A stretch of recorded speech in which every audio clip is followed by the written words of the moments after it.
Ladies and gentlemen, welcome back to the channel and welcome back to Modern Warfare 3. Today we got the official teaser trailer for Season 3 of Modern Warfare 3. Now I've got to say, this season looks pretty freaking wild. They are adding a lot to the game here. We're talking 6 multiplayer maps, new perks, a whole bunch of new perks actually, 4 guns, a new battle pass, new levels, new prestiges, new challenges, new everything essentially. So without further ado, ladies and gentlemen, let's just go ahead and jump into this because again, this is probably the biggest season we've ever had for Modern Warfare 3, and dare I say, in terms of content that we're actually getting, it's probably the biggest season we've ever had since they went from the old map pack model to what we see nowadays with the seasonal model. So let's just go ahead and jump into it. So there's going to be 6 maps, like I said, for Season 3. Now, of these maps, 3 of them are going to be completely brand new, 1 is going to be a remaster, and then 2 of them are going to be what they call a repurposed map, which we'll be covering that here. So when it comes to the launch maps that will be coming out when Season 3 drops on April 3rd, we're going to have 6 Star, which is going to be a beautiful resort atop a Dubai skyscraper.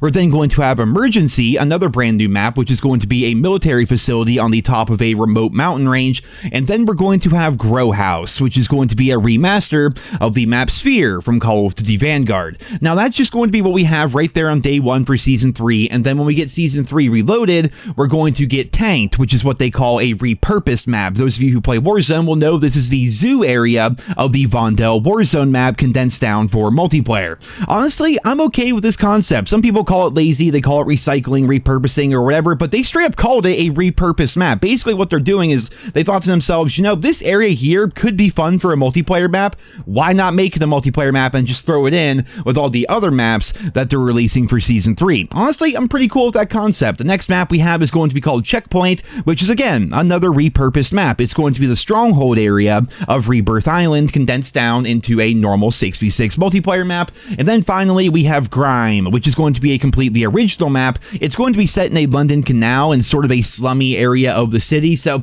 yeah, once again, 3 completely brand new original maps, 1 remaster from Vanguard, and then 2 maps that were repurposed from Warzone, totaling in 6 different multiplayer maps for us to play on during Season 3. Honestly, that's pretty freaking fantastic. Next up here, we have 4 game modes being added to the game, including Capture the Flag, 1 the Chamber, and Escort. Those are returning from previous Call of Duty titles. But then we have a new mode called Minefield, which is actually pretty crazy. The way they described it is it's kind of like Horde Point with mines, right? So instead of zombies running around, you're going to have this situation where basically whenever you kill somebody on the other team, a proximity mine will be placed at their corpse. You cannot pick up these mines or anything like that. Your teammates can't run over them or do anything with them.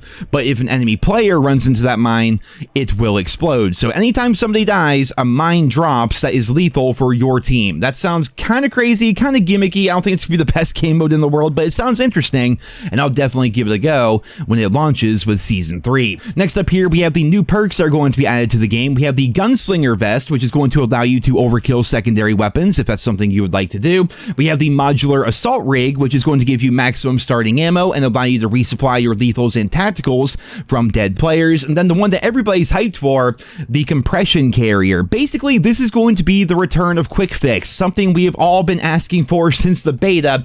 Basically, this combat vest here is going to allow you to immediately regenerate health after getting a kill or getting an objective capture. Thank you freaking goodness. We've been wanting Quick Fix for a long time. They said they were open to the idea back during Season 1, and now with Season 3, they are actually adding it to the game. Now on top of that, we of course have 4 new weapons. We're going to have the FJX Horus submachine gun, as well as the return of the Moors sniper rifle from Advanced Warfare, and then we have the butt plug melee weapon. Well, it's actually called the Gladiator, but I think you guys know what I mean. Those 3 weapons will be launching with Season 3, and then post-launch, we're going to see the return of the Ball 27 from Advanced Warfare. It was kind of said way back in the day, it was leaked, and we had all these rumors coming in from industry insiders and things saying that this season was going to be like the Advanced Warfare season. Well, it doesn't really seem like that's very true. I mean, they're bringing back the Moors, and they're bringing back the Ball 27. That's true. But aside from that, we were talking about like the ASM-1 and maybe the EM-1. I think the EM-1 is still technically in the game files for Modern Warfare 3, so we'll have to see if those weapons ever surface or see the light of day. It's not entirely an Advanced Warfare season or anything like that, but they are bringing back the Moors as well as the Ball 27.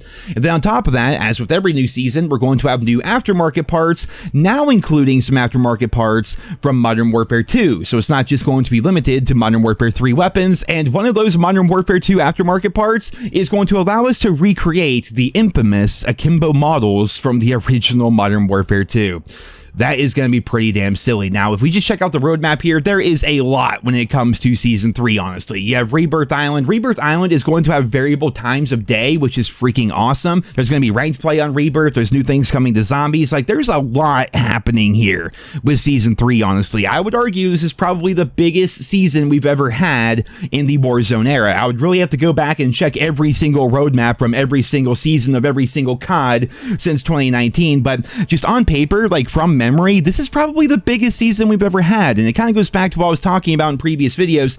Modern Warfare 3 did not sell very well, and as a result, they're trying to make up that money by making sure the post-launch content is really good, so that people that didn't buy the game when it first came out maybe consider buying the game at some point throughout the game's life cycle. I think that's actually fantastic for us as players. They're actually trying a lot harder this year when it comes to post-launch content, and despite the fact that Modern Warfare 3 sold way less than Modern Warfare 2, we just learned a couple of days ago, reportedly from Charlie Intel, that Modern Warfare 3 at this point in the year has way more players than Modern Warfare 2 had at the same point last year. You know, even though Modern Warfare 2 sold a lot better, the player count kind of fell off a cliff, whereas Modern Warfare 3 did not sell nearly as well, but the player count is going up, and I would imagine that is because they're actually trying when it comes to post-launch support, and hopefully that's something they realize, and hopefully that's something they decide to replicate for Black Ops Gulf War as we go into Treyarch's game towards the end of 2024.